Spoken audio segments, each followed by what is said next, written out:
On va donc poursuivre la méditation de la semaine dernière sur les ministères. Quelques petits rappels de ce qu'on avait dit. Donc on a parlé principalement des ministères dons d'Éphésiens 4, donc les 5 ministères, apôtres, prophètes, enseignants, docteurs, évangélistes et pasteurs. On avait vu ensemble que ces ministères étaient des dons que le Christ faisait à son Église, donc l'Église universelle, le corps de Christ. Quand il est parlé du corps du Christ, bien évidemment, c'est l'ensemble des églises, l'ensemble des chrétiens. C'est pas une église locale en particulier, bien que l'église soit locale, soit membre, elle, du corps du Christ. Ces 5 ministères sont donc des dons que le Christ fait à son église afin d'édifier le corps, donc l'église universelle, dans une stature d'homme fait, comme nous dit l'apôtre Paul aux Éphésiens, c'est-à-dire qu'elle soit rendue semblable à Christ en tout point, qu'elle soit pure et sans tache pour le jour de son retour. Ça, c'est le travail de ces 5 ministères qui sont par essence des ministères itinérants, donc qui vont d'église en église, mais qui ont un champ apostolique qui est bien déterminé, c'est-à-dire que ce sont seulement leur champ de mission est circonscrit à ce que l'apôtre ou les apôtres de l'équipe apostolique a fondé comme église. Donc il y ait un évangéliste qui ait annoncé l'évangile dans des villes, qu'il ait rassemblé et baptisé des enfants de Dieu. L'apôtre est venu structurer l'église avec le prophète pour donner des paroles de sagesse, des paroles de connaissance, des paroles de révélation. Les docteurs sont venus ensuite pour édifier sur les fondements qu'avait posé l'apôtre, et on avait vu ensemble la différence entre les apôtres de l'agneau, c'est-à-dire les 12, et les apôtres de l'église, qui étaient notamment Paul, il y avait Barnabas. Voilà, tous ces hommes-là étaient des apôtres de l'Église. La différence était que les 12 devaient, eux, régner avec Christ, mais sur les tribus d'Israël. Et c'était eux qui avaient scellé le canon biblique. Donc, c'est eux, parce qu'ils étaient témoins oculaires, qui pouvaient dire si tel et tel épître ou tel et tel écrit était conforme à l'enseignement qu'ils avaient reçu du Seigneur et aux expériences qu'ils avaient faites avec eux. Alors vous allez peut-être me dire, mais il y a eu des conciles au 3e, 4e siècle pour nous dire est-ce qu'on doit garder des textes bibliques. En fait, dans chacun de ces conciles-là, il a toujours été d'essayer de déterminer ceux qui faisaient autorité dans les églises du 1er siècle. Donc on revient au canon apostolique, c'est-à-dire des apôtres de l'agneau. Les conciles n'ont fait que confirmer ce qui était déjà établi dans les églises du 1er siècle, du vivant, des apôtres de l'agneau. On avait dit que ces ministères-là étaient donnés par Jésus, on ne choisissait pas. C'était une prédestination pour ceux qui recevaient ces ministères-là. Dès avant même leur naissance, Dieu les avait prédestinés à le servir comme apôtre, comme prophète, comme docteur, comme évangéliste ou comme pasteur. Et ce n'était pas une volonté personnelle de faire ce ministère, d'être dans le ministère d'Éphésiens 4, c'était un don du Seigneur. Ce n'est pas nous qui choisissons, c'est le Seigneur Jésus qui nous choisit en tant que ministre selon Éphésiens 4, je répète bien. Et donc, je répète, la prédestination n'a rien à voir avec le salut. Le salut est un choix personnel. Cependant, le service pour le Seigneur, dans le domaine des ministères d'Éphésiens 4, c'est bien un don de Christ, un appel du Christ, comme quand il a été chercher les 12 apôtres, il a été les choisir. Jésus a même dit, ce n'est pas vous qui m'avez choisi, c'est moi qui vous ai choisi. Donc ça, c'est les 5 ministères d'Éphésiens 4. Aujourd'hui, on va poursuivre avec ce que j'appelais le service ou le ministère épiscopal. Alors, on va pouvoir lire un passage dans l'épître de Paul à Timothée, la première à Timothée, et au chapitre 3. Et on va lire à partir du verset 1, donc pour introduire notre méditation d'aujourd'hui. 1 Timothée 3, verset 1. Cette parole est certaine. Si quelqu'un aspire à la charge d'évêque, il désire une belle activité. Il faut donc que l'évêque soit irréprochable, mari d'une seule femme, sobre, sensé, sociable, hospitalier, apte à l'enseignement, qu'il ne soit ni adonné au vin, ni violent, mais conciliant, pacifique, désintéressé, qu'il dirige bien sa propre maison, et qu'il tienne ses enfants dans la soumission avec une parfaite dignité. Car si quelqu'un ne sait pas diriger sa propre maison, comment prendra-t-il soin de l'Église de Dieu? Qu'il ne soit pas nouveau converti, de peur qu'enflé d'orgueil, il ne tombe sous le jugement du diable. Il faut aussi qu'il reçoive un bon témoignage de ceux du dehors, afin de ne pas tomber dans le discrédit et dans les pièges du diable. Les diacres, pareillement, doivent être respectables, éloignés de la duplicité, des excès de vin et des gains honteux. Qu'ils conservent le mystère de la foi dans une conscience pure, qu'on les mette d'abord à l'épreuve et qu'ils exercent ensuite le diaconat. S'ils sont sans reproche, Que les femmes d'eux-mêmes soient respectables, non médisantes, sobres, fidèles en toutes choses. Les diacres doivent être maris d'une seule femme et bien diriger leurs enfants et leur propre maison, car ceux qui ont exercé le diaconat s'acquièrent un rang honorable et une grande assurance dans la foi en Jésus-Christ. On arrêtera là pour l'instant notre lecture. Alors là, nous avons un autre type de service. Ce service-là est circonscrit à l'Église locale. Et nous voyons qu'il y a une différence avec les ministères d'Éphésiens 4, parce que là, nous pouvons aspirer à devenir ancien ou diacre. L'apôtre Paul nous dit bien, si quelqu'un aspire à la charge d'évêque, c'est-à-dire un évêque, c'est celui qui va conduire le troupeau, qui va être gouverneur en quelque sorte, qu'il prenne des décisions pour l'Église, qu'il dirige l'Église. Donc ces hommes-là, s'ils désirent le devenir, ils le peuvent, s'ils le souhaitent. C'est une bonne chose, nous dit Paul. C'est une bonne chose. Donc là, on parle des anciens.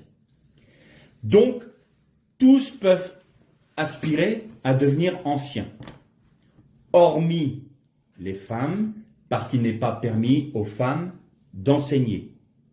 L'apôtre Paul nous en parle dans notamment le chapitre 2 de Timothée ou de Tite, je crois. Et donc, je ne permets pas à la femme d'enseigner, non pas parce que c'est un sous-être, mais parce qu'il y a une autorité qu'il faut respecter, une hiérarchie qu'il faut respecter selon le cœur de Dieu. Ça n'a rien à voir en termes de valeur de personne. Donc, pour être ancien, il y a des critères qui sont déterminés par l'apôtre. Donc il doit être marié d'une seule femme, il doit être sobre, sensé, sociable, hospitalier, apte à l'enseignement, ni adonné au vin, ni violent, c'est-à-dire qu'il ne va pas alimenter des disputes, mais conciliant, pacifique, désintéressé, qu'il dirige bien sa propre maison, qu'il tienne ses enfants dans la soumission, avec une parfaite dignité, qu'il ait un bon témoignage à l'extérieur. C'est donc les anciens qui vont prendre autorité dans l'église locale doivent être irréprochables sur leur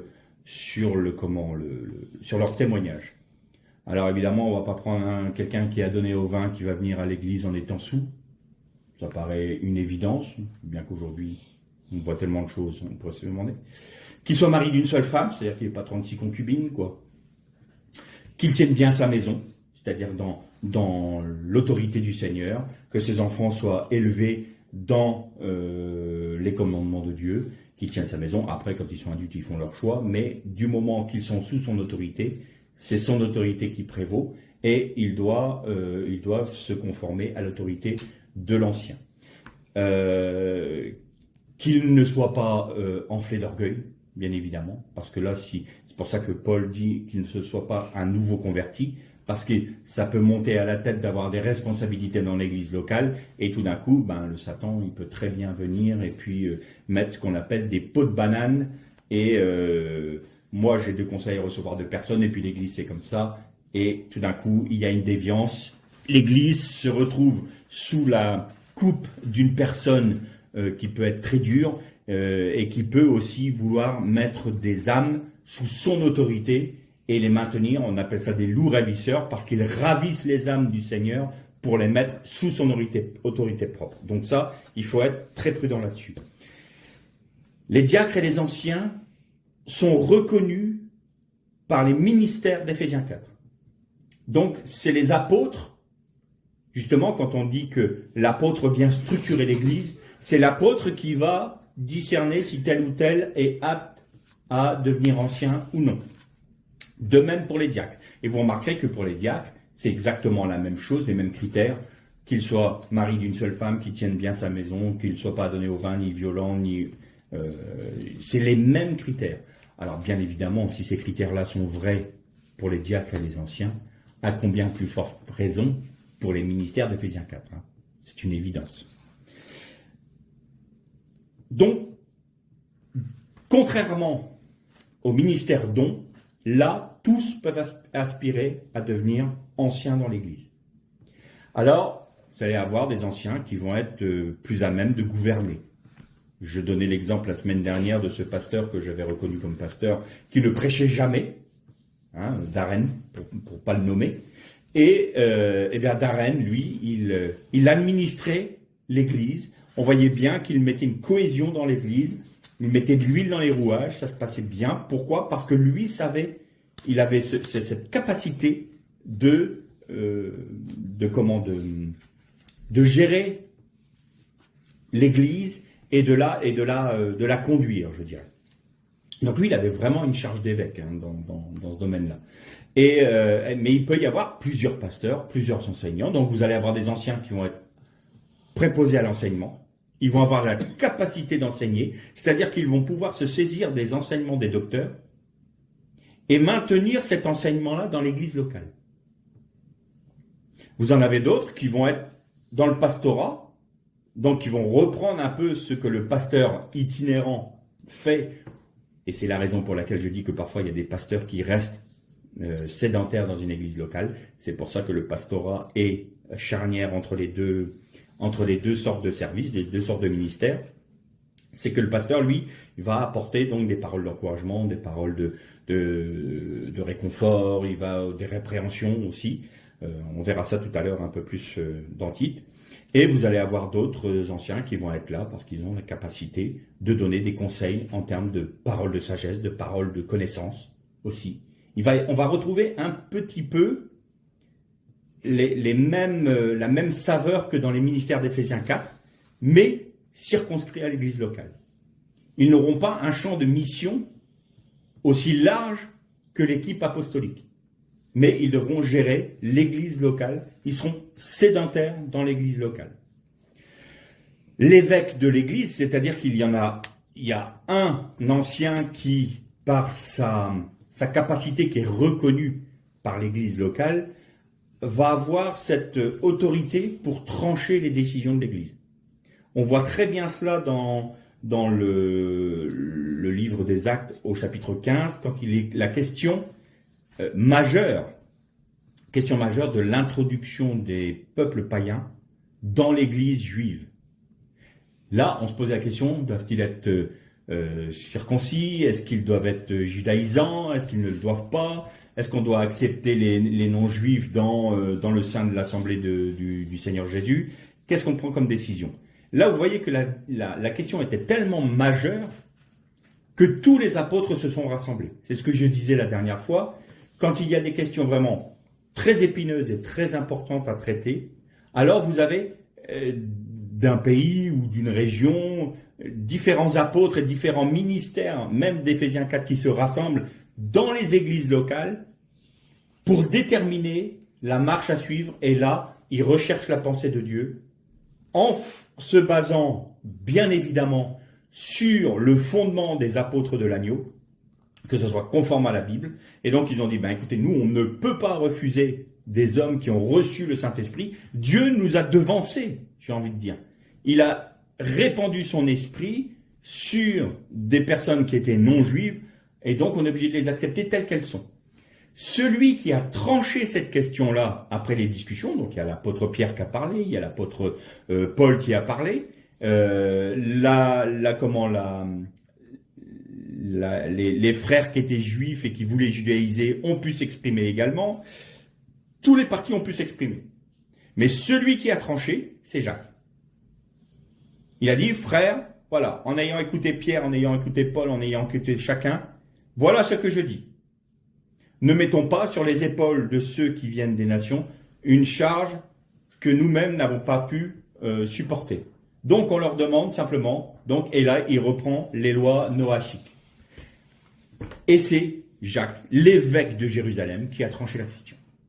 Tous ont été d'accord, donc il y a eu l'approbation apostolique des différents apôtres, et donc c'est pour ça qu'il y a pu avoir un courrier qui a été envoyé dans toutes les églises, parce qu'il y avait Jérusalem ayant cette stature particulière, ce statut particulier de l'église mère, parce que c'était la première assemblée qui ait jamais existé sur terre, du moins c'était une synagogue, on va dire, la synagogue, mais de la voix de Jésus. C'était pas une église comme nous on l'entend aujourd'hui. C'était une assemblée, une synagogue, synagogué. C'est ça que ça veut dire en grec et en hébreu, c'est une assemblée. Voilà. Donc c'est pas une église, comme nous on l'entend, avec un bâtiment, avec une estampillé Fédération protestante de France, ou Église catholique romaine, ou Église baptiste qui se revendique d'eux, mais qui a été révisée parce que c'était lui qui disait les choses mieux, parce que voilà. Bon bref, c'était l'assemblée des enfants de Dieu qui avait accepté Jésus, et non pas une dénomination. Les dénominations ne sont pas bibliques. Moi, ça c'est tranché, il faut trancher des choses. Si on revient sur les ministères, si on veut retrouver ces choses-là, il faut aussi qu'on retrouve la notion d'assemblée. Les dénominations ne sont pas bibliques. Nous sommes tous chrétiens, nous sommes tous frères. J'ai cet exemple, moi, un jour je discutais avec un pasteur et je disais, ben voilà, parfois on a des contacts avec des frères charismatiques de là. Puis à chaque fois que je parlais d'une assemblée ou d'une autre, ou d'une dénomination ou d'une autre, ah oui, mais il faut faire attention avec eux parce qu'ils sont comme ci. Ah oui, mais alors avec eux, il faut faire attention parce qu'ils sont comme ça. Bon, donc pour finir, j'ai dit, mais il n'y a que toi de bien, quoi. Il n'y a que ton assemblée qui est bien. Ben, il voulait pas le dire non plus parce qu'il voulait pas être présomptueux. Il me dit, mais il me semble que dans notre mouvement, il y a moins d'erreurs. Je dis, sauf que dans ton mouvement, vous êtes 4 ou 5 au sommet de la pyramide. C'est eux qui décident, et c'est toutes les assemblées de votre mouvement qui sont soumis aux directives des 4 ou 5 qui sont là-haut. Donc si eux là-haut se trompent, c'est toutes vos assemblées qui se trompent. Donc c'est la même chose. Je peux autant me méfier de votre mouvement que des frères charismatiques, ou que des baptistes, ou que des évangéliques. Oui, on peut toujours trouver la paille dans l'œil du voisin, mais on ne veut jamais regarder la poutre qu'il y a dans le nôtre. Donc moi, je ne regarde pas aux dénominations, je regarde aux frères. Et as-tu reçu l'Esprit de Dieu, du Christ, ou ne l'as-tu pas reçu? Si tu l'as reçu, tu es mon frère, que tu sois baptiste, protestant, catholique, ce que tu veux. Moi, c'est que des noms, ça. Mais par contre, si tu ne l'as pas reçu, tu ne l'as pas reçu, tu n'es pas un frère. En Christ, j'entends. Mais tu es un frère en tant qu'humain. Ça évite comme ça d'avoir des écueils du genre il n'est pas de ma bande, j'ai le droit de lui taper dessus, et toutes les dérives qu'on en a connues. Bien. Donc, ces hommes-là sont reconnus par les apôtres, par les prophètes, par l'équipe apostolique. On note une chose que, si nous prenons dans Tite, par exemple, on va le lire tout de suite, voilà, il y a une chose très intéressante, notamment sur le pasteur itinérant. Vous savez que Timothée et Tite étaient des pasteurs. Et donc, à un moment, Paul dit à Tite, alors on le lit dans l'épître de Paul à Tite, au chapitre 3, et on commence au verset 1.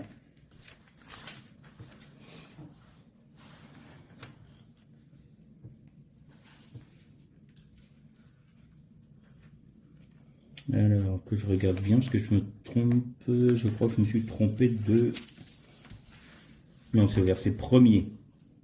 Chapitre 1er, pardon. Et à partir du verset 5. Voilà, là, c'est ça. Je t'ai laissé en Crète afin que tu mettes en ordre ce qui reste à régler, et que selon mes instructions, tu établisses des anciens dans la ville. S'il s'y trouve quelque homme irréprochable, mari d'une seule femme, ayant des enfants fidèles, qui ne soient ni accusés de débauche, ni indisciplinés, il faut en effet que l'évêque soit irréprochable comme intendant de Dieu, et qu'il ne soit ni arrogant, ni coléreux, ni adonné au vin, ni violent, ni âpre au gain, mais qu'il soit hospitalier, ami du bien, sensé, juste, consacré, maître de lui, attaché à la parole authentique. Et là, il reprend exactement les mêmes critères que nous avons lus dans Timothée. Et vous voyez que l'apôtre Paul, là, prend son autorité apostolique parce qu'il ne pouvait pas se rendre dans l'église où était Tite. Et il a demandé au pasteur Tite, écoute, voilà, je te donne autorité pour établir dans l'église locale des anciens, en lui rappelant les critères qu'il avait déjà donnés à Timothée. Donc vous retrouvez exactement les mêmes critères, mais là, le pasteur Tite avait la possibilité, parce qu'il était mandaté par l'apôtre, d'établir des anciens. Qu'est-ce que c'est que d'établir des anciens, du coup? Alors, on l'a bien vu. Il faut qu'ils répondent à tous les critères qui sont énoncés. C'est la première chose. Si on vit dans la débauche, si on est adonné au vin, si on aime l'argent, si on aime la gloire, si on a envie d'être reconnu, eh bien déjà, on peut aspirer à devenir ancien, mais il faut déjà qu'on demande au Seigneur de traiter ce problème dans notre vie. Avant de demander à devenir ancien, avant d'aspirer à devenir ancien, le postulant, j'ai envie de dire, doit déjà déterminer lui-même s'il répond aux critères. Mari d'une seule femme, que ses enfants soient bien tenus, que sa maison soit bien tenue, qu'il ne soit pas adonné au vin, qu'il ne soit pas violent, qu'il soit conciliant, voilà. Tous ces critères-là, ils sont là. Donc, il les regarde, est-ce que je corresponds à ces critères-là? Et après, il dit, Seigneur, je suis disponible. Si je peux aider dans l'assemblée pour l'édification de ton peuple, je suis là. Je me présente. Auquel cas, Paul dit bien, si quelqu'un aspire à la charge d'ancien, d'évêque, il fait une bonne chose, c'est très bien. Donc là, il va voir les apôtres, il va voir ou l'apôtre, ou il va voir peut-être des anciens qui sont déjà placés. Il va dire, écoutez, moi, je me propose de servir le Seigneur en tant qu'ancien dans l'Église. Et là, qu'est-ce que nous dit Paul? Eh bien, écoutez, vous le mettez à l'épreuve. Allez-y. Il est apte à l'enseignement? Ben, qu'il enseigne. Il est apte à exhorter l'Église? Qu'il exhorte. Il est peut-être apte à gouverner? Faites-le gouverner. Mettez-le à l'épreuve. C'est-à-dire, maintenant, l'Église locale doit reconnaître qu'il est à même d'être fidèle et qu'il est à même d'exécuter ce service-là, ce ministère-là dans l'église locale. Ça m'est arrivé avec une personne qui voulait apporter des messages. Pourquoi pas? Et je lui dis, ok, vas-y. Et on a bien vu que dans l'assemblée, ça a coincé. Il y en a même certains qui étaient allés le voir directement dans l'église dans laquelle j'étais, qui avaient dit, écoute, ça serait bien que tu te testes parce que tu parles trop. Donc du coup, il avait été blessé par ces paroles-là parce que il voulait servir le Seigneur, ce qui était tout à fait louable, mais il n'avait pas été reconnu dans l'église. Alors je lui dis, écoute, replace-toi devant le Seigneur, vois ce qui colle pas, parce que si tu n'es pas reconnu par l'église, c'est qu'il y a quelque chose qui colle pas. Et bon, il s'est fâché, il a voulu s'en aller. Bon, c'était son choix. Mais il n'a pas voulu se remettre en question. Parce que, à partir du moment où on ne l'a pas reçu, puis qu'il n'a pas pu faire ce qu'il avait envie, automatiquement, il a pris ombrage de cela. Donc, déjà là, vous voyez qu'il y a un manque d'humilité. Il n'accepte pas d'être pris, il n'accepte pas d'avoir des remarques, il n'accepte pas qu'on puisse lui dire, écoute, il faudrait que tu affines un peu, revois un peu ta position. Non, moi j'ai raison. Bien. Bon, écoute, c'est ce qu'on a vu aussi dans les ministères d'Éphésiens, l'apôtre Paul qui reprend Pierre. Pierre dit oui, ok, j'ai fauté. Il n'a pas été dire à Paul, dis donc mon petit bonhomme, moi je suis Pierre, je suis celui qui est sorti de la barque. Moi j'étais avec Jésus quand il était sur la croix, je l'ai suivi tout du long. Toi tu as persécuté l'Église, alors de quel droit tu viens me donner des leçons? Non. Pierre a dit, c'est vrai Paul, pardonne-moi, tu as raison. Voilà, il était humble. Il a accepté les remarques des frères qui étaient là, non pas pour le blesser, non pas pour lui faire du mal, mais pour le faire grandir justement en Christ. Et donc si on prend ça de cette manière-là, la personne qui vient vous faire peut-être une remarque en disant, tu sais, là, je pense que tu fais une erreur, c'est pas pour vous blesser, c'est pour dire, tiens, on peut améliorer. Parce que l'essentiel, c'est quoi? C'est que Christ soit glorifié, pas nous. C'est pas que notre petit amour-propre soit blessé ou pas blessé. Alors là aussi, il y a une manière de le faire. On le voit dans Tite encore. On reprend un peu plus loin dans l'épître de Tite. Je crois que c'est dans Tite ou dans Timothée, je ne sais plus. C'est peut-être bien dans Timothée. Ah oui, voilà. C'est Timothée, chapitre 5. Ne réprimande pas rudement le vieillard, mais exhorte-le comme un père. Les jeunes hommes comme des frères, les femmes âgées comme des mères, les jeunes femmes, non, comme des sœurs, en toute pureté. Honore les veuves, les vraies veuves. Bon, là, après, il parle du statut des veuves, qui est un peu un statut particulier. Mais vous voyez ce que dit Paul à Timothée, qui lui était pasteur de son assemblée. Reprends le vieillard avec gentillesse, avec tendresse. Tu n'as pas à aller voir un ancien dans le terme de vieil homme, pas un ancien de l'église, pour le réprimander de manière rude. Tu ne dois pas le rudoyer. Tu dois le considérer comme ton père. Une femme âgée, tu la considères comme ta mère. Tu respectes ton père, tu respectes ta mère. Donc tu vas respecter la façon dont tu vas les reprendre. Ensuite, c'est un jeune frère. Reprends-le comme si c'était ton frère. Ou une jeune sœur comme ta sœur. Avec un esprit pur. C'est-à-dire que tu reprends pas... il faut que tu sois sérieux. D'ailleurs, il y a toujours ces conseils-là quand un pasteur ou un ancien est marié et qu'il y a un entretien avec une jeune femme, l'idéal c'est que l'entretien se fasse avec l'ancien, le pasteur ou le diacre, enfin l'ancien plutôt, et puis son épouse. Ça, il n'y a pas d'ambiguïté. On est sérieux dans l'église. On va pas, même si on pourrait me dire, attendez, jamais j'irai poser le regard sur une femme ou une autre femme que la mienne et tout. Oui, pas de problème. Mais ne prête pas non plus le flanc à des attaques qui peuvent venir de l'extérieur. Ah ouais, mais lui, il aime bien les entretiens avec les jeunes femmes. Parce qu'il passe du bon temps avec elles, on ne sait pas ce qu'ils font. Quand c'est les hommes, il est moins intéressé, mais les jeunes femmes, il veut bien. Moi, j'ai connu un jeune homme qui avait un service particulier, il se disait évangéliste, et il évangélisait que les jeunes filles. Bon, ça posait un problème. Mais il y a cette sagesse à avoir dans l'Église. Donc, écoutez, vous êtes mariés, une sœur demande un entretien spirituel parce qu'elle veut avoir des conseils. Très bien, mon épouse est avec moi, qu'est-ce que tu veux? On échange, voilà. Les choses se font dans la bienséance et dans quelque chose de sérieux. Donc ça, avec les anciens de l'Église, ils sont j'ai envie de dire, ceux qui ont le gouvernement de l'Église. Donc ils vont enseigner, ils vont apporter la parole, ils vont exhorter l'Église, ils vont reprendre, ils vont s'occuper particulièrement des âmes de l'Église et particulièrement de la bonne santé spirituelle de l'Église. Ça, c'est les anciens.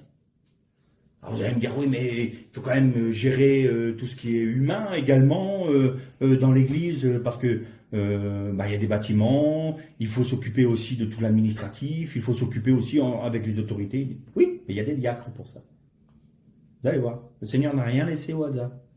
Les anciens sont là pour, eux, s'occuper du bien spirituel de l'Église. La gouvernance spirituelle de l'Église. Et donc, l'évêque ou les pasteurs d'une assemblée, si vous avez une assemblée de 5000 membres, je ne dis pas que ce n'est pas possible, c'est sûr que ce n'est pas un seul pasteur qui peut s'occuper d'une assemblée de 5000 membres. Donc il va y avoir plusieurs pasteurs. Mais le pasteur va s'occuper de chaque âme. Il va avoir cette attention pour chaque âme. C'est pas, tu vois, il dit reprends le vieillard ou va voir le vieillard. C'est une personne. Le pasteur n'est pas toujours en haut de sa chaire en train d'annoncer la bonne parole et tout le monde obéit et puis c'est tout. Puis après, laissez-moi tranquille, moi je suis un grand serviteur de Dieu, je suis inaccessible. Et tout. Non, alors ça, on n'a rien compris au pastorat. Le pasteur, c'est celui qui a autant l'évangéliste a la passion des âmes perdues et il veut les racheter, autant le pasteur, il a la passion des âmes du troupeau du Seigneur et il s'occupe des enfants de Dieu comme si c'était ses propres enfants. En disant, oh là là, je m'occupe des enfants que Jésus s'est rachetés par son sang. Alors je dis aux anciens et à ceux qui ont la gouvernance et qui ont la charge de responsabilité de l'Église locale, Mettez bien vous cette image dans la tête. Vous vous occupez de personnes qui ont été rachetées par le sang du Seigneur. Et vous devrez rendre compte pour chacune d'elles.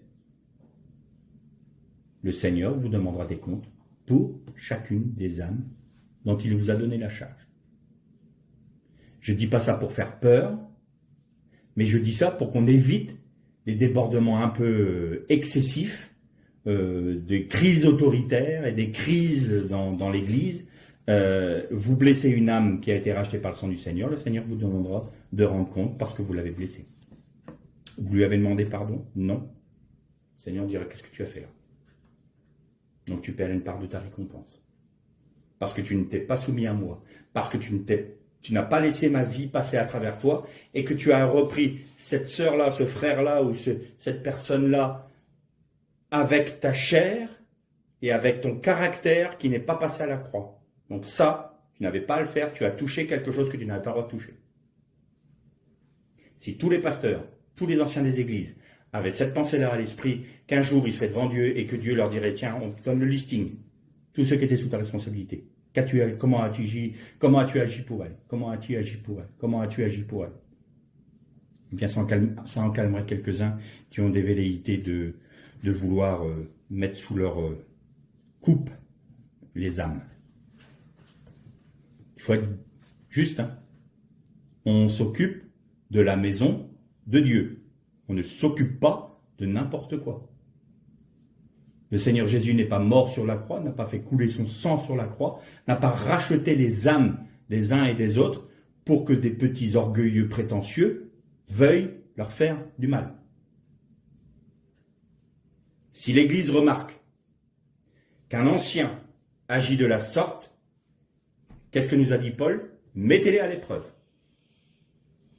Ton comportement envers les enfants du Seigneur, les brebis du Seigneur qu'il a rachetés par son sang, n'est pas selon la pensée de Dieu et n'est pas conforme à ce que les apôtres de l'agneau ont scellé, ont mis comme fondement.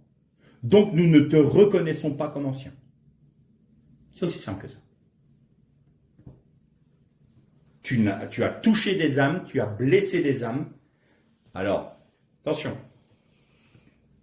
Je sais que l'esprit de l'homme est très tortueux, n'est-ce pas?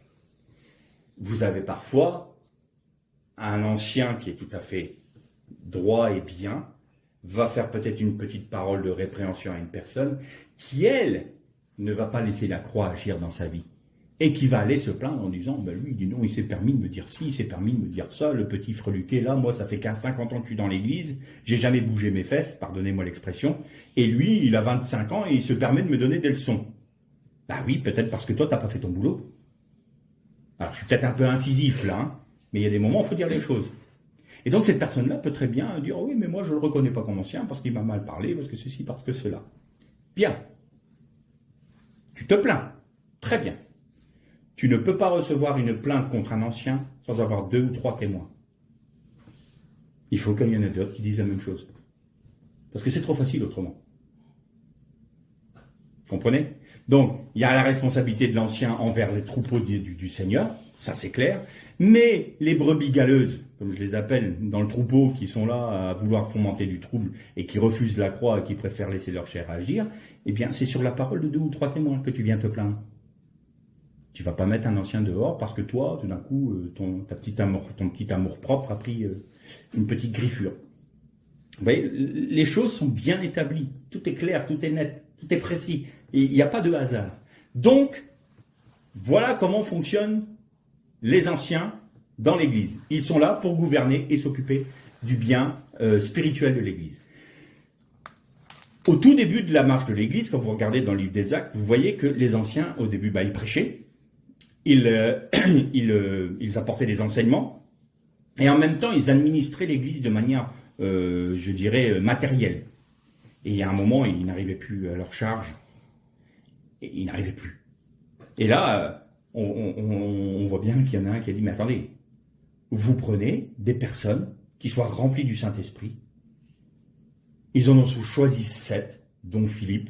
l'évangéliste, qui est devenu évangéliste plus tard, et il devait être rempli du Saint-Esprit et remplir les mêmes critères que les anciens.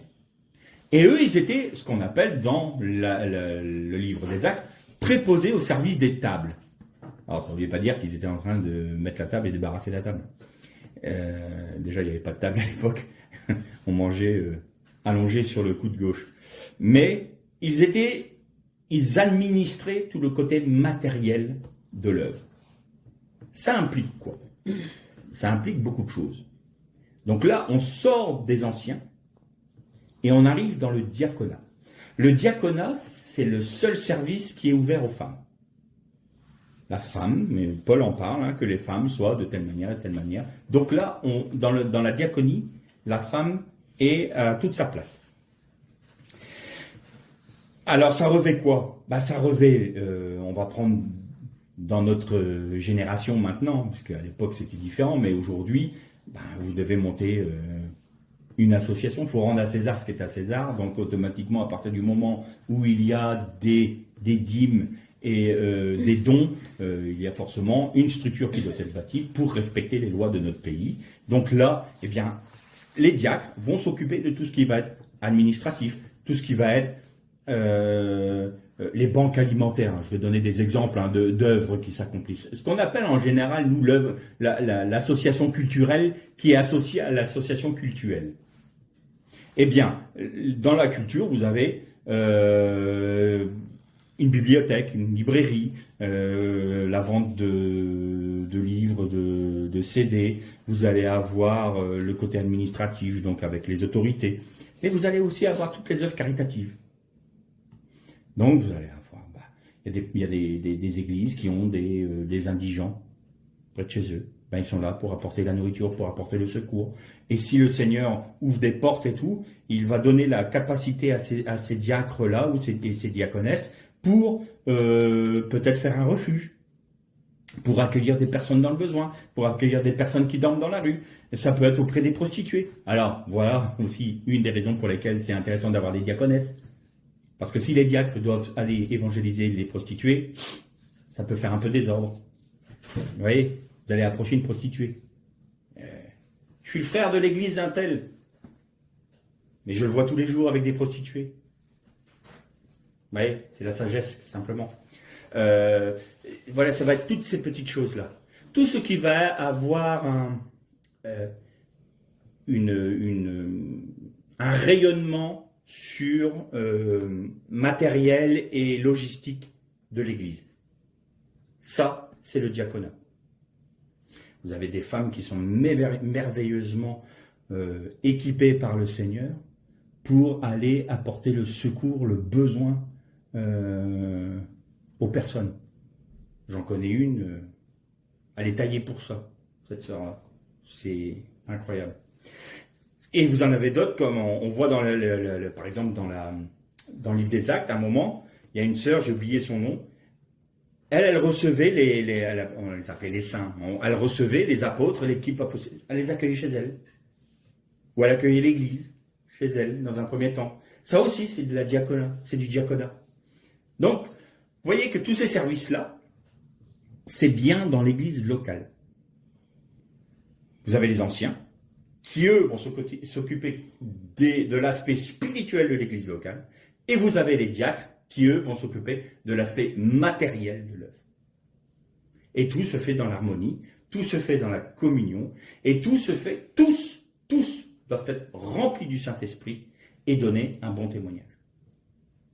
C'est les seuls critères. Donc, vous pouvez autant aspirer à être ancien ou diacre en fonction de ce que le Seigneur met sur votre cœur. Bien évidemment, même si vous aspirez à devenir ancien ou diacre, il est évident que vous placez ça devant le Seigneur. Seigneur, voilà, je désire te servir dans ton œuvre. Je veux me rendre utile dans l'église dans laquelle tu m'as placé. Me voilà à ta disposition, je veux faire ta volonté. Et le Seigneur va vous répondre aussi, il va vous dire, voilà, tiens, demande à devenir ancien là. Tu peux apporter un message, tu peux enseigner, tu peux faire ci. Toi, tu peux t'occuper, regarde, tu as des capacités pour t'occuper de tout ce qui est administratif. tu fais ça, tu vas prendre un frère qui va mettre 2 heures pour faire l'administratif, toi tu vas le faire en une demi-heure. Fais-le. Je te donne des capacités. Il nous donne les capacités. Vous voyez? Mais toujours rempli de l'esprit. Ça, c'est important. Parce qu'autrement, voilà l'écueil dans lequel on est tombé. C'est que comme on avait perdu les dons de l'esprit et le baptême dans le Saint-Esprit, on n'était plus rempli de l'esprit. On a perdu petit à petit, je parle de l'Église en général, on a perdu petit à petit le sens des ministères, du diaconat, des anciens. On ne comprenait plus ce que c'était. Puisqu'on a fait un pasteur et un évangéliste, à la limite, et de temps en temps un prophète, quand on acceptait de l'écouter. Mais voilà, grosso modo, les ministères que l'on reconnaît. Et puis après, le pasteur a pris une emprise. C'est moi qui dirige l'église locale. Je suis président, directeur général de l'église, qui est la succursale du mouvement auquel j'appartiens. Donc, qu'est-ce que l'on a fait? En ayant perdu cette vie de l'esprit, eh bien, nous avons calqué l'église sur des structures humaines,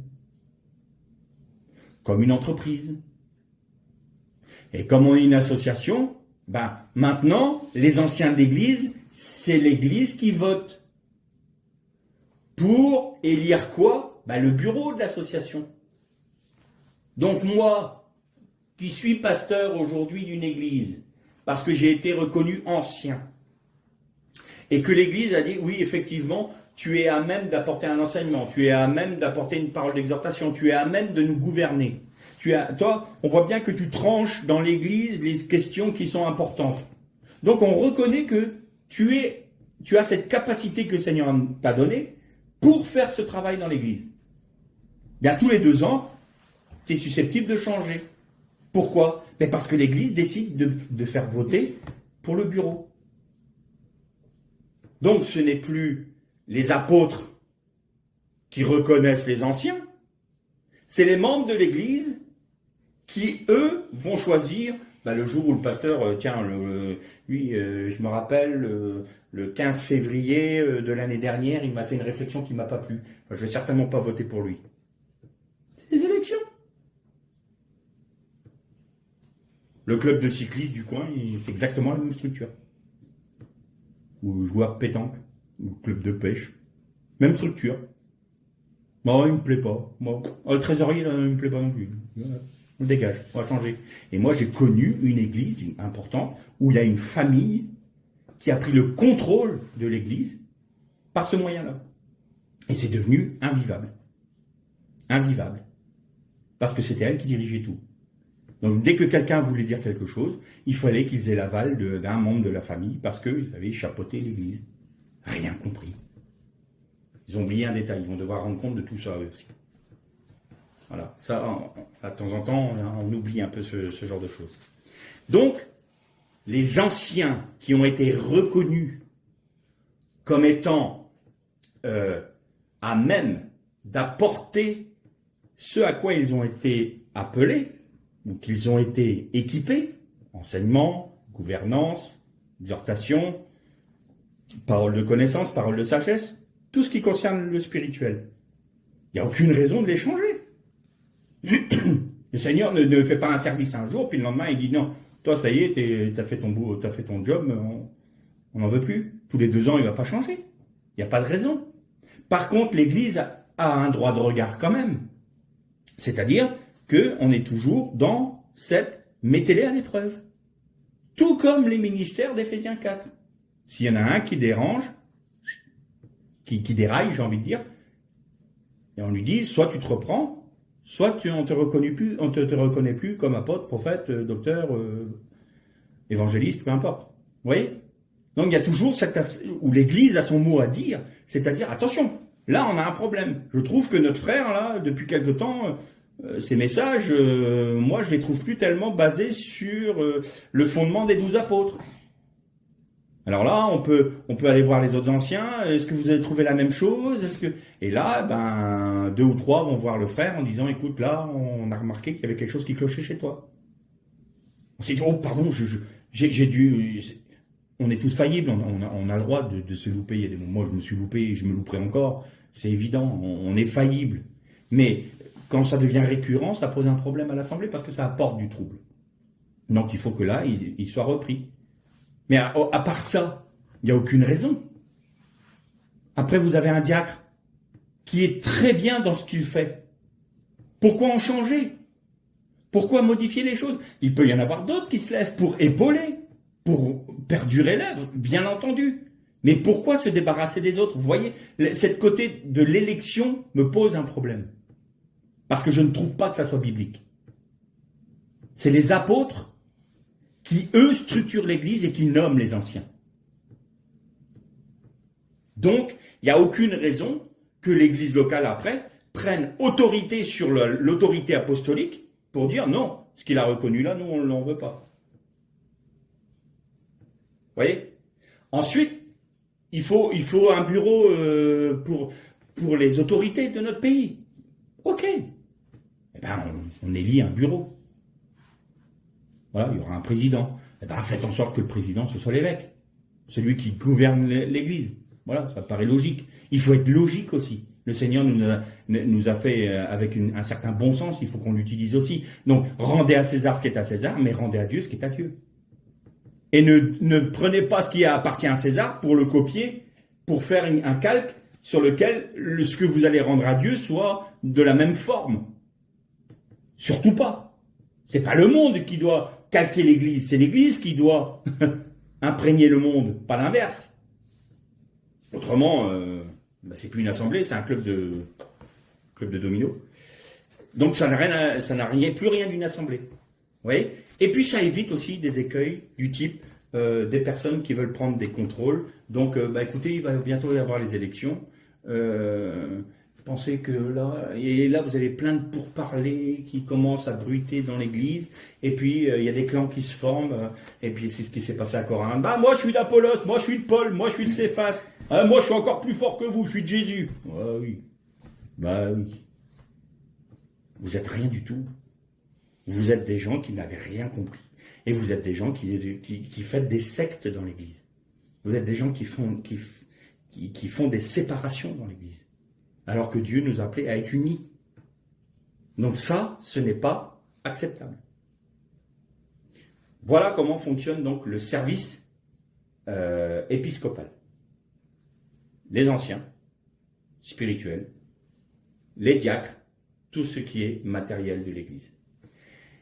Et l'Église locale est soumise à l'autorité de l'équipe apostolique que forment les ministères d'Éphésiens 4. Et voilà. Vous trouvez une harmonie parfaite entre des églises. Alors, pourquoi je disais tout à l'heure qu'il n'y avait pas de dénomination, que je ne les reconnaissais pas? Eh bien, simplement parce que les dénominations ont remplacé les apôtres et les équipes apostoliques. Pourquoi? Qu'est-ce qui faisait l'unité de l'église locale? Les équipes apostoliques. Puisque chaque église locale était unie par les apôtres dont elle dépendait, de l'autorité de laquelle elle dépendait, duquel elle dépendait, je vais y arriver. Mais les apôtres entre eux étaient en communion. Et donc, leur chant apostolique était uni au chant apostolique de l'équipe qui était un peu plus loin, et ainsi de suite. Et la communion se faisait de cette manière-là. L'esprit pouvait passer simplement d'un chant apostolique à l'autre sans problème. Paul pouvait très bien être invité à aller prêcher, à Jérusalem. Paul, qu'as-tu à nous dire? Voilà ce que j'ai appris du Seigneur. Ah, très intéressant. Bien là, on a été enrichi. Tu sais, il y a Jean. Jean, dernièrement, le Seigneur lui a montré une chose très très forte. Ah bon, c'était quoi? C'était tel passage, tel moment où le Seigneur nous a parlé. Ça voulait dire ça. Jean, tu veux pas venir dans mon chant apostolique? Tu veux pas venir en Asie mineure? Ça serait très intéressant que tu partages ça avec nos frères. Donc les apôtres ne vont pas empiéter sur le chant apostolique de l'autre, mais peuvent très bien être invités, ainsi que les docteurs dans l'enseignement. Et là, il y a une communion. Vous voyez une communion dans l'église locale tout le monde doit être rempli de l'esprit, tout doit se faire dans l'ordre et l'harmonie, et cet ordre et cette harmonie est, comment dire, contrôlé par les anciens. Et tout ce qui va toucher le matériel est contrôlé par les diacres. Chacun a sa place, chacun a sa autorité. Ensuite, vous avez un faux apôtre qui vient, un faux docteur qui vient. Les anciens de l'Église, lui là, je le sens pas. Son message n'est pas juste. Eh bien là, les anciens de l'Église locale ont autorité pour dire non, on ne veut pas que tu viennes chez nous. Parce que ton enseignement n'est pas juste. Et ils vont lui dire pourquoi. Et peut-être que le docteur va dire, oh, pardonnez-moi, effectivement, là j'ai laissé mes pensées prendre le pas sur l'Esprit de Dieu et je me suis trompé, je vous demande pardon. Voilà, auquel cas, je reviens à ce que je disais tout à l'heure, nous sommes tous faillibles. Mais si le docteur dit non, dis donc, petit bonhomme, moi je suis docteur Intel. Ben non, t'es docteur Maboule. Donc là, ça marche pas. Donc tant que tu ne reviens pas sur la base scripturaire, tu ne peux pas venir prêcher chez nous. On ne peut pas accepter ça. Et puis on peut même en parler à l'équipe apostolique dont il dépend, pour dire attention, là, ça veut dire quoi, pourquoi tout d'un coup il nous enseigne ça alors qu'avant, comprenez? Voilà, non pas pour lui nuire, mais toujours pour se corriger les uns les autres de manière à ce que la vie de l'Esprit du Christ se manifeste de la manière la plus pure possible. Et qu'est-ce qui se passe du coup si ça se fait comme ça? Si l'Église locale agit de cette manière-là, si l'équipe apostolique agit de cette manière-là dans son champ apostolique, et si les divers champs apostoliques agissent de cette manière pour avoir une communion, eh bien, on va conclure avec ce que disait Paul dans Éphésiens, chapitre 4. Au chapitre 4, à la fin de ce qu'on avait lu, il a donné donc, il fait la liste, pour le perfectionnement des saints. Donc là, on va avoir un perfectionnement de chaque membre de l'Église, tous, jusqu'à ce que nous soyons tous parvenus à l'unité de la foi, de la connaissance du Fils de Dieu, à l'état d'homme fait à la mesure de la stature parfaite de Christ. Donc ça, le but est que nous soyons édifiés pour être semblables à Christ dans chaque église locale, dans chaque champ apostolique et dans tous les champs apostoliques. Et dans l'église locale, c'est chaque membre qui la compose. Et alors, quel va être le résultat si nous vivons cela? Si on vit les ministères d'Éphésiens et si on vit le service épiscopal, eh bien, regardez, ainsi, nous ne serons plus des enfants flottants et entraînés à tout vent de doctrine, joués par les hommes avec leurs fourberies et leurs manœuvres séductrices. Mais en disant la vérité avec amour, nous croîtrons à tous égards en celui qui est le chef, Christ. De lui, le corps tout entier bien ordonné et cohérent, grâce à toutes les jointures qui le soutiennent fortement, tire son accroissement dans la mesure qui convient à chaque partie et s'édifie lui-même dans l'amour. Donne pas envie, ça? Nous sommes édifiés dans l'amour, chacun à la place qui lui est attribuée. Et la conséquence, c'est que nous sommes les uns les autres tellement soumis à l'esprit que nous ne pouvons plus être ballottés à tout vent de doctrine. Aujourd'hui, il y a un tel déferlement de doctrine, de pensée, de philosophie qui traverse les églises, on voit bien qu'il y a un vent de tempête sur nos assemblées. Pourquoi? Parce qu'on n'a pas la structure. On n'a pas de colonne vertébrale. On n'a pas la colonne vertébrale d'Éphésiens 4, de l'équipe apostolique. Alors du coup, on est un peu brinque-ballant dans l'église locale. Et alors, tout d'un coup, il y en a un qui a rêvé d'une doctrine, il la porte. Ah, ça me plaît bien. Ah, celle-là, on va l'accepter, on va la prendre pour nous. Elle est super comme doctrine. Puis on oublie juste un détail. C'est que cette doctrine-là, c'est le péché d'Akan. C'est-à-dire qu'elle a tout Il y avait une publicité à l'époque comme quoi, vous savez, c'était Canada Dry, je crois. Hein, c'est doré comme l'alcool, c'est beau comme l'alcool, mais ce n'est pas de l'alcool. Eh bien, ça a tout du tabernacle, ça a tout de la vie de l'esprit, ça a tout de l'église, mais ce n'est pas l'église. Ça a tout de la doctrine, selon les 12 apôtres, mais ce n'est pas la doctrine. C'est quoi? Eh bien, c'est le butin d'Akan avec l'argent en dessous. Mais le manteau qui recouvrait ce soi-disant tabernacle, c'était le manteau de Chinéa, c'était l'idolâtrie. Toute doctrine qui est en dehors de ce que les apôtres de l'agneau ont établi et ont scellé est de l'idolâtrie. Alors, il faut être prudent. Alors on ne veut pas être ballotté à toute vente doctrine, on ne veut pas être ballotté à toutes sortes de philosophies. Très bien, très bien. Eh bien, retrouvons et demandons au Seigneur d'envoyer des apôtres, des prophètes, des évangélistes, des docteurs, qu'il envoie des pasteurs, qu'il envoie les dons qu'il a donnés à son Église pour qu'il puisse y avoir des équipes apostoliques. Et dans chaque église locale, qu'il soit nommé des anciens et des diacres afin que tout se fasse dans la communion, dans l'amour et dans l'esprit, selon l'esprit du Christ. Et là, si le Seigneur nous a promis qu'on ne sera pas balayé à tout vent de doctrine, on ne le sera pas. C'est biblique. Mais les troubles aujourd'hui que nous connaissons dans l'Église sont dus à quoi? Au fait que nous avons perdu cette structure de l'Église. L'Église n'a plus de colonne vertébrale. Elle est devenue infirme. Il faut retrouver ça. Les seuls qui aujourd'hui ont, même s'il y a quelques failles, qui ont retrouvé plus ou moins cette position-là, c'est ceux qui s'appellent les évangéliques apostoliques. Alors eux, oui, ils retrouvent ils veulent reconnaître les 5 ministères. Il y a des erreurs chez eux aussi, mais quand même, ils sont plus avancés dans ce domaine.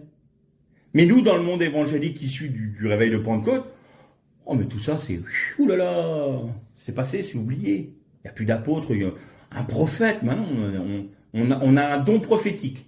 Donc maintenant, le dimanche, il y a eu un don qui a été donné. J'ai un don. Il est où votre prophète? Il n'y a pas de prophète chez nous. Il y a des églises aujourd'hui qui ont des prophètes en leur sein, ne savent pas. J'en connais une. Il y a une église dans son sein. Il y a un prophète dans son sein. Il n'écoute pas. Ou de temps en temps. Mais il ne fait pas partie de l'équipe pastorale.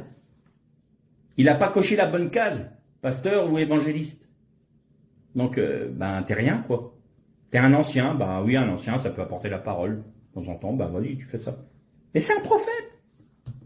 Tu l'as pas vu? Il y a des apôtres. Non. Tu penses que pouvoir... Bon, très bien, alors t'es missionnaire. Beaucoup de missionnaires étaient des apôtres, bien évidemment c'était des apôtres.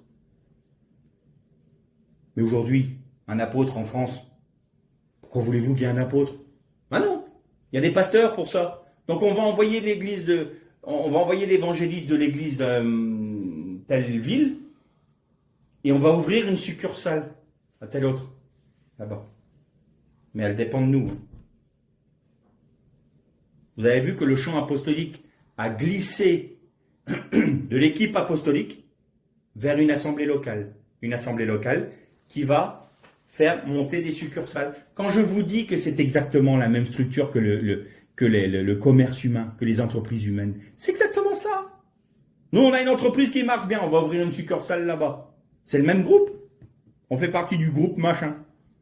Mais on a 40 sociétés qui sont à nous. C'est nous qui contrôlons.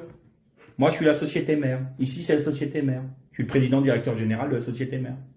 Ça, c'est la structure des entreprises du monde. Une entreprise humaine. Mais on fait pareil maintenant. Donc, il n'y a plus besoin d'équipe apostolique puisque c'est les églises qui font comme une entreprise. Eh bien, l'église n'est pas une entreprise. Parce que d'une part, non seulement l'église n'est pas une entreprise, c'est-à-dire que c'est pas le plus fort qui va prendre le contrôle, c'est Dieu. Qu'est-ce qu'il a dit, l'apôtre Paul? Christ qui est le chef, c'est-à-dire qui est la tête. Et puis deuxièmement, l'église, c'est pas une démocratie. N'en déplaise à ceux qui aiment voter pour mettre dehors les pasteurs qui leur plaisent pas, c'est pas une démocratie, l'église. C'est une théocratie. C'est Dieu qui dirige, c'est Dieu qui commande, c'est lui qui dit ce qu'il faut faire, ce qu'il faut pas faire. Si nous ne voulons pas l'écouter, On fera notre petit business, mais ça sera humain. Mais Dieu n'y sera pas. Et je vais même dire une parole sévère. Si nous ne voulons pas écouter ce que Dieu veut nous commander de faire, de la manière dont il veut nous faire, et que nous prenons des initiatives humaines, et que nous osons demander à Dieu de bénir ce que nous faisons, nous blasphémons. Ça, c'est faire couler l'huile sainte sur la chair. Alors, je sais très bien que mon message ne va pas être apprécié par beaucoup. Ça, c'est pas mon problème. Je ne cherche pas à plaire. Il y a ce que la Bible dit, il y a ce que les hommes font. Et quand ce que les hommes font n'est pas conforme à ce que la Bible dit, je le dis haut et clair. Ça plaît, c'est bien. Ça plaît pas, c'est les mêmes tarifs. Donc, il faut que nous revenions à cette structure de l'Église universelle, l'équipe apostolique et le service épiscopal dans l'Église locale. Et nous verrons que nous sommes forts en Christ parce qu'il va s'édifier lui-même, il va édifier son corps et il va le préparer. Alors, après ces paroles sévères, je ne veux pas terminer sur cela, je vais simplement dire, parfois on n'a pas réalisé qu'on a été pris dans le bain ambiant et on n'a pas vu qu'on était dans cette façon de faire. Eh bien, il n'est jamais trop tard. On peut toujours bien faire. C'est pas parce que la majorité du monde chrétien est comme ça qu'il faut se dire « Ah, bah, de toute façon, c'est peine perdue, comment voulez-vous qu'on retrouve ça ?» Non, Seigneur, on a compris cette vérité-là. On veut la vivre. Agis, montre-nous, guide-nous, dirige-nous, envoie-nous. Qui suis-je, Seigneur? Est-ce que tu as préparé sur mon cœur? Est-ce que dès avant ma naissance, tu m'avais déjà prédestiné à un service? Montre-le-moi, Seigneur, révèle-le-moi. Et puis, peut-être qu'on n'a pas ça. On voit bien que le Seigneur nous appelle. Mais il ne nous appelle pas particulièrement à un service selon Éphésiens 4, mais tout d'un coup on se dit, mais après tout, comment je pourrais m'être utile dans l'église locale? Ah ben moi je ferais bien ça. Mais je le propose aux frères. Aujourd'hui, la majorité des chrétiens sont des consommateurs. On vient à l'église, combien de fois j'entends des pasteurs, on est venu se faire du bien. Mais non, ne venez pas vous faire du bien. Qu'est-ce que je peux apporter à mes frères et sœurs qui va nous permettre de grandir en Christ ensemble? Voilà. Et alors, en apportant ce que moi je peux donner, et en recevant ce que mes frères et sœurs me donnent, on grandit tous ensemble dans l'amour et la communion fraternelle. Et là, il y a une harmonie. Et là, il y a quelque chose de sain. Donc, il n'est jamais trop tard. Même si on est dans une assemblée qui est comme une entreprise, eh bien, on peut dire, non, là, j'ai réalisé ça. On peut aller voir les anciens de l'église et dire, écoutez, frère, moi je trouve qu'on est. Regardez ce qu'il dit dans les paroles. Qu'est-ce que vous en pensez? Ah oui, non, mais nous, il faut qu'on demande au président de notre mouvement si... Non, on parle de l'église locale, là. Alors, je ne vous dis pas de quitter votre église. Je vous dis simplement de vous mettre à son service. Parce qu'il y a une chose qui est très importante.